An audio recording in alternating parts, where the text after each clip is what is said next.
Friends, যদি আপনি আপনার বডিকে মাস্কিউলার বানাতে চান আর সেটা আপনার বাড়িতেই, তো এই ভিডিও খুব মনোযোগ দিয়ে দেখুন। তো আজকের এই ভিডিওতে আমি আপনাদের বলবো এক একটি মাসলস পার্টের ব্যাপারে। আমাদের শরীরে যতগুলি মাসলস পার্ট আছে সবগুলির এক্সারসাইজ বলবো, পুরো হোম ওয়ার্কআউট বলবো, ঘরে আপনাকে কি কি এক্সারসাইজ করা দরকার খুবই ভালোভাবে বলবো। যদি আপনারা এই ভিডিও দেখে নেন, এটার পরে আর অন্য কোনো ভিডিও দেখার প্রয়োজন পড়বে না আপনার হোম ওয়ার্কআউট রিলেটেড, আর আপনার পুরো বডি খুব ভালোভাবে মাস্কিউলার হয়ে যাবে। তো দেখুন, সবার প্রথমে আপনাদের বলে দিই কী ধরনের ওয়ার্কআউট করবেন যদি বাড়িতেই এক্সারসাইজ করেন। তো এটার জন্য সবচেয়ে যে ভালো এক্সারসাইজ আছে সেটাকে বলে পুশ পুল লেগস ওয়ার্কআউট। এবারে এটার মানেও আপনাদের বুঝিয়ে দিচ্ছি। দেখুন, আমাদের শরীরে কিছু এমন মাসলস থাকে যেটার সাহায্যে আমরা ধাক্কা লাগাই, তো সেটাকে বলে পুশ মাসল। যেমন কি আমাদের চেস্ট মাসলস, মানে আমাদের ছাতিতে যে মাসলস থাকে সেটাকে বলে পুশ মাসল। মানে ওই মাসলসের সাহায্যে যদি আমরা কোনো কিছুকে ধাক্কা লাগাই তো সেটাতে ছাতির মাসলসের ব্যবহার করি। এরপরে আমাদের কাঁধের মাসলস, মানে শোল্ডার মাসল, তো পুশ মাসল।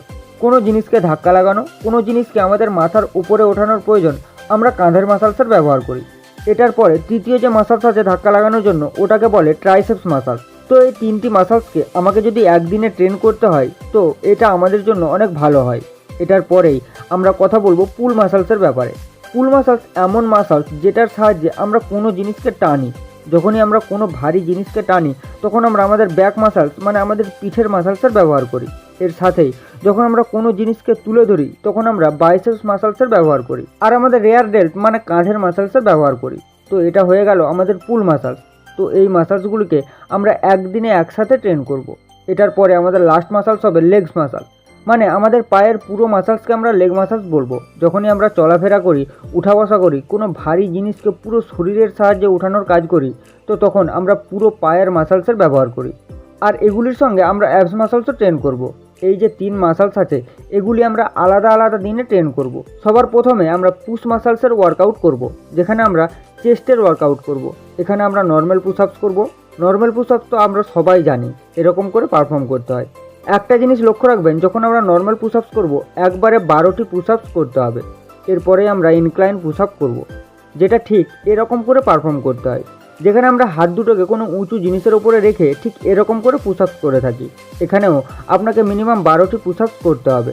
এরপরে তৃতীয়ত করব ডেকলাইন পুশ আপস, যেখানে পা দুটো উঁচুতে রেখে হাত দুটোকে নিচে রাখবো। এটা ঠিক এইভাবে পারফর্ম করতে হয়। এই পুশ আপসও আমরা 12 বার করবো। এরপরে করব কাঁধের এক্সারসাইজ। কাঁধের এক্সারসাইজে সবার প্রথমে করব পাইক পুশ আপ, যেটা ঠিক এরকমভাবে পারফর্ম করতে হয়।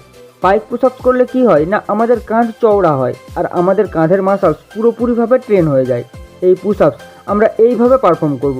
এর মধ্যেই কাঁধের জন্য দ্বিতীয় পুশ আপ যেটা করব ওটাকে বলা হয় ফুটো প্লেঞ্জ পুশ আপ। এটাকে আমরা ঠিক এইভাবে পারফর্ম করব। নর্মাল পুশ আপসের পজিশনে থেকে হালকাভাবে শরীরটাকে আগে নিয়ে যেতে হবে। একটা কথা মাথায় রাখবেন, যদি আপনারা এই এক্সারসাইজকে বেশিক্ষণ না করতে পারেন তাহলে 1, 2, 3 যতগুলি লাগাতে পারবেন লাগাবেন। এরপরে আমরা তৃতীয় মাসলসের এক্সারসাইজ করব, ওটা হলো ট্রাইসেপস মাসল, যেটাকে বলা হয় ডায়মন্ড পুশ আপ। যেটাকে আমরা অনেকটা এইভাবে পারফর্ম করব, হাত দুটোকে একদমই পাশাপাশি নিয়ে এসে পুশ আপস লাগাই। এটার আপনাকে মিনিমাম 5টি পুশ আপস করতে হবে আর ম্যাক্সিমাম 12টি। এরপরে আমরা করব ট্রাইসেপ ডিপস, কিছুটা এরকমভাবে পারফর্ম করতে হবে, মিনিমাম 5টি করতে হবে, ম্যাক্সিমাম 12টি করতে হবে। তো এই তিনটি মাসলস একদিনে ট্রেন করতে হবে, চেস্ট, শোল্ডার, ট্রাইসেপ। সেকেন্ডে আপনাকে কি করতে হবে, আপনার ব্যাক মাসলসকে বাইসেপস মাসলসকে ট্রেন করতে হবে, যেটা আমাদের পুল মাসলস। আপনি আপনার ব্যাকের জন্য পুল আপস এক্সারসাইজ করতে পারেন, যেটা আমরা এইভাবে পারফর্ম করে থাকি। এরপরেই দ্বিতীয় যে এক্সারসাইজ করব সেটা হলো পুল রোপ। এতে কি করতে হয় না, দড়ি বেঁধে নিতে হয় আর ঠিক এইভাবে পারফর্ম করতে হয়। এটা আমাদের দ্বিতীয় দিনের এক্সারসাইজ, মিনিমাম 12 বার এই এক্সারসাইজ করতে হবে।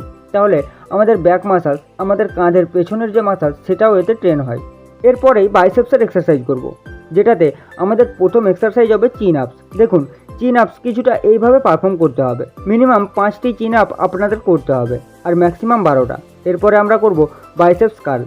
তো এই এক্সারসাইজ আমরা এইভাবে পারফর্ম করব। যদি বাড়িতে ডাম্বেল না থাকে যে কোনো ভারী জিনিস নিয়ে করতে পারেন। এটার মিনিমাম 12টি রেপিটেশন লাগাতে হবে। তো আমাদের দ্বিতীয় দিনে আমরা ব্যাক ও বাইসেপস মাসল ট্রেন করে নিলাম। এরপর আমরা কথা বলবো আমাদের তৃতীয় দিনের, যেখানে আমাদের পাকে ট্রেন করতে হবে। দেখুন, আমাদের লেগস মাসলসকে ট্রেন করা খুবই জরুরি। যদি লেগস মাসলস ট্রেন না করা হয় তাহলে টেস্টোস্টেরন লেভেল বাড়বে না আর বডিতে যে মাসলস আছে সেটা ঠিকমতো গ্রো হবে না।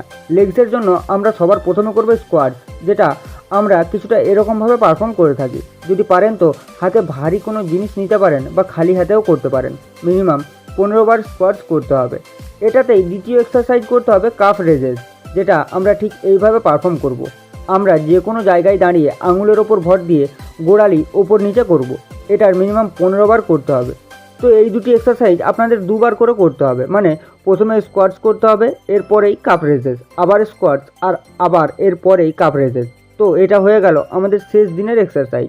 তো এর সঙ্গে আমরা অ্যাবসেরও এক্সারসাইজ করব। তো কি এক্সারসাইজ করব? আমরা করব প্ল্যাঙ্ক। প্ল্যাঙ্ক আমরা কিছুটা এইভাবে পারফর্ম করব। এই পজিশনে যতক্ষণ পারবেন থাকতে পারেন। এরপরেই বাইসাইকেল ক্লাঞ্চ করব। এই এক্সারসাইজ কিছুটা এইভাবে পারফর্ম করতে হয়। এই এক্সারসাইজ করেও আপনি আপনার অ্যাবস মাসলসকে ট্রেন করতে পারবেন। এরপরে আমাদের চতুর্থ দিনে আমাদেরকে রেস্ট করতে হবে। এরপর আবার পরপর এক্সারসাইজগুলো করতে হবে, আবার রেস্ট নিতে হবে, আর আবার করতে হবে। এই নিয়মে যদি এক্সারসাইজগুলো করেন তাহলে ঘরেই সব মাসলসগুলোকে ট্রেন করতে পারবেন। এর সাথে রেস্টও পাবেন, যাতে এই মাসলসগুলি বড় হতে পারে। আর ধীরে ধীরে দেখতে পাবেন আপনার বডি অনেক বেশি মাসকিউলার হয়ে যাচ্ছে। তো ফ্রেন্ডস, এই ছিল আজকের ভিডিও। ফুল ওয়ার্কআউট আপনাদের বলে দিলাম। তো এইগুলি করে আপনি আপনার মাসলসকে ট্রেন করতে পারবেন।